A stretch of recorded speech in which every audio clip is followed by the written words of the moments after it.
Some people in the community have turned against Spider-Man PS4. I remember when the game first came out, I didn't see a single negative comment from anyone in the community.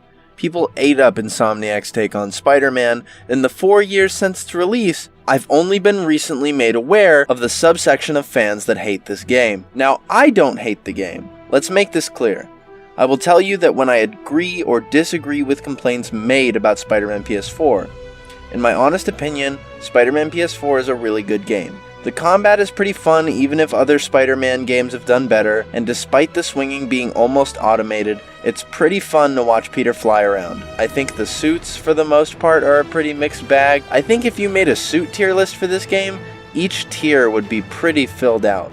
There are just as many amazing suits in this game as there are ones that are an absolute dumpster fire. I think the new main Spider-Man design in this game is pretty overrated due to its wacky color choices and subpar color balancing.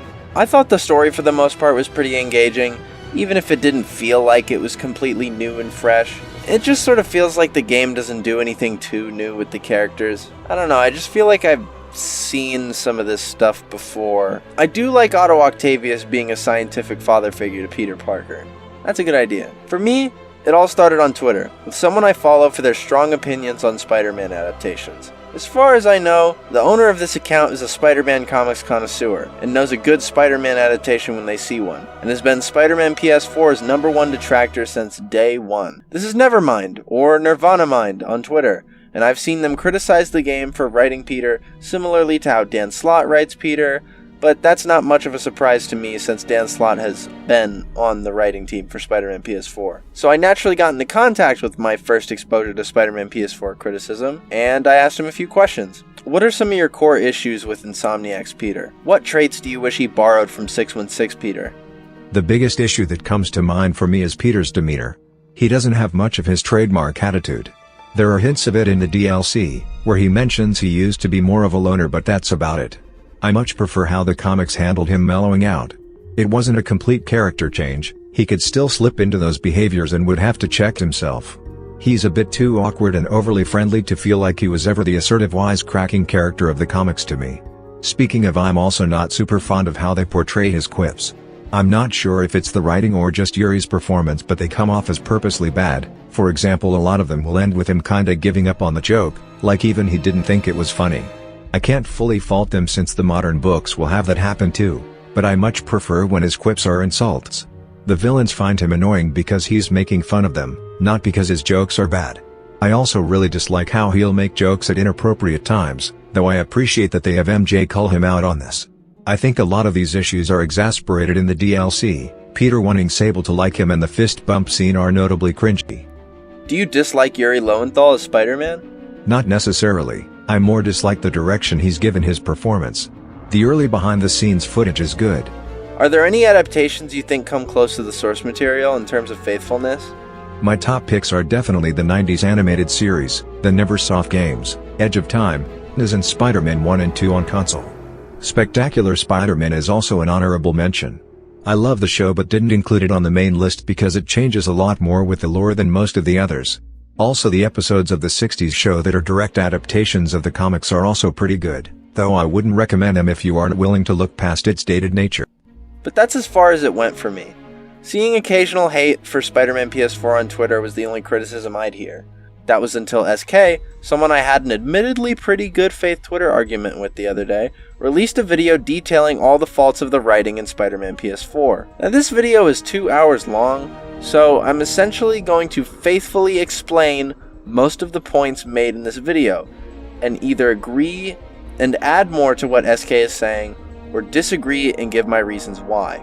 I'm not going to show clips from the video so that you're more encouraged to watch it yourself, and also because this video is 2 hours long, and I'm not going to download a 2 hour long video, I encourage you to watch this video despite its length, as it can definitely use some more views and likes. He probably would have gotten a little bit of more of those views if he let me make the thumbnail.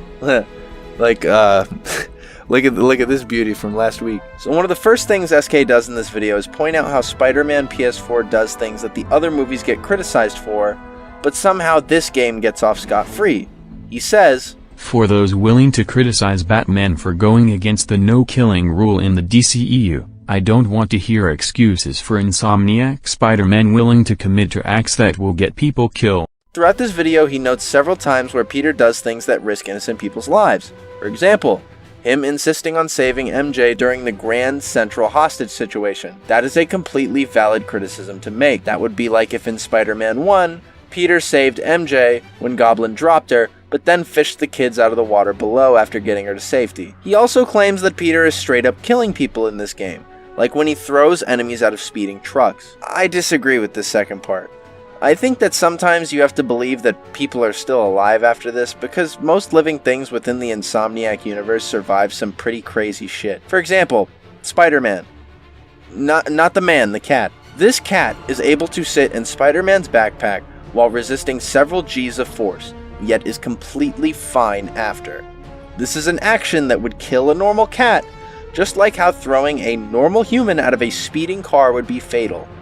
But I think if normal physics and biology were applied, you wouldn't have the best original design Insomniac's ever made in Miles Morales' Spider-Man, or the opening fight with Kingpin, or any of the finishers. But just in case that wasn't enough, here's another example.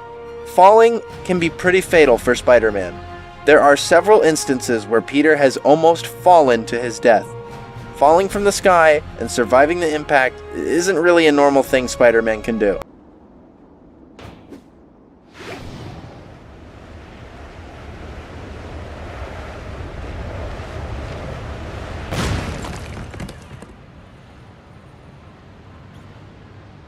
Now, before I start this next part, I would like to say that I am not attacking SK, but there are some instances in this video where I just feel like he's nitpicking for little reason. For example, Spider-Man arrives at the scene of this shootout between cops and Fisk thugs. You're able to swing towards the scene until you maybe get about 200 meters away, and a cutscene plays where police are outgunned by Fisk thugs. The Fisk thugs are almost able to kill the cops until Spider-Man swoops in to save them. SK claims that Spider-Man sat there and watched the scene unfold until the very last minute.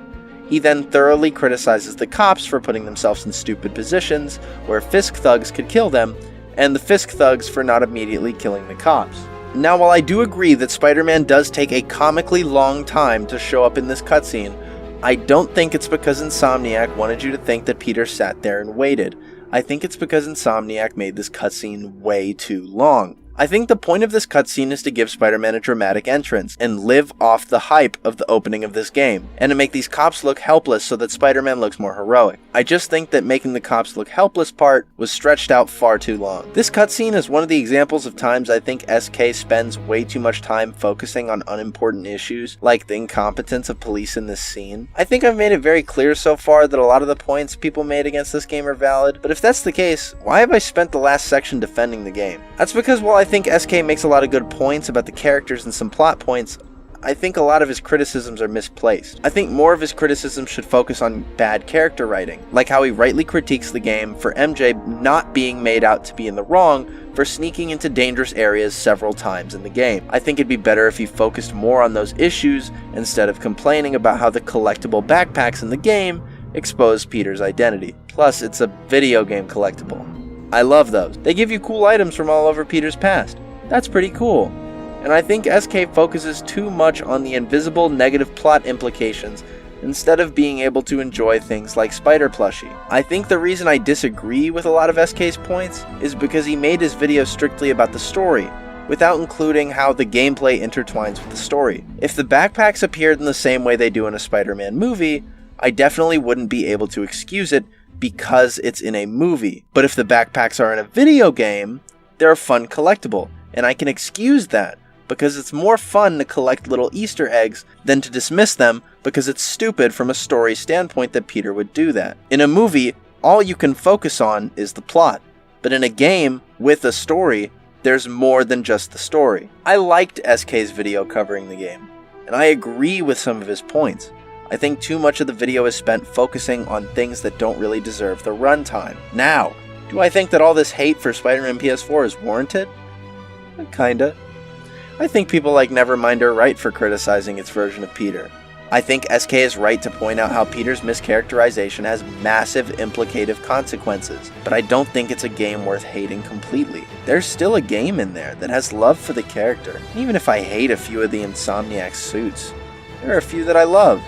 There are several fun little Spider-Man Easter eggs within the backpacks of the game, and even some Peter Parker-based Easter eggs too. While I don't think this is the best Spider-Man game ever, or the best Spider-Man story, I think the bells and whistles that come with this game shouldn't be turned down just because you hate things about the story. But I guess I'm finally going to get to the point of all this. You're wrong about Spider-Man PS4 because you're probably either in one or two camps. You either think the game is perfect, or you think the game is dog shit. And I don't necessarily believe that either of those are true. You're wrong about Spider-Man PS4 because the game isn't perfect, but it's not that bad either.